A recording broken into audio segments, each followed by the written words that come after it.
हेर केटा सबभन्दा सुरुमा त पर्पल एप डाउनलोड गर्ने। पर्पल एप डाउनलोड भइसकेपछि अनि पर्पलभित्र जाने। डाउनलोड गरिसकेपछि पर्पलभित्र जाने होइन।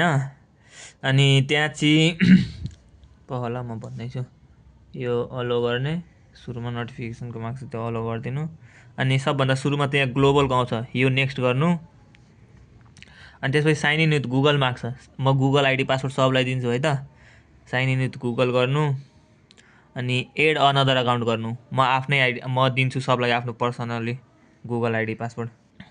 अनि म सबलाई गुगल आइडी पठाएको हुन्छु होइन। त्यही गुगल आइडी लेख्नु येल्लो LABEL 100। अब सबको छुट्टै छुट्टै हुन्छ है। अब येल्लो लेभलै 100सम्म त सबको सेम छ। त्यसपछि 1 2 3 4 5 6 7 यसरी जाँदैछ सबको। अनि म सबलाई मेसेजमै पठाइदिन्छु तिमीहरूलाई आइडी पासवर्ड।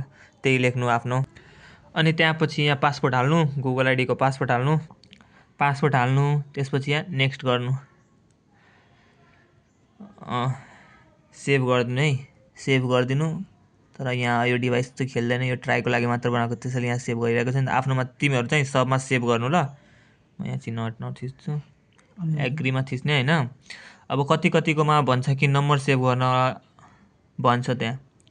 अनि त्यहाँ चाहिँ सेभ गर्ने होइन, छोडिदिने, यत्तिकै स्किप गरिदिने त्यहाँ। अनि पर्पल खोल्छ होइन।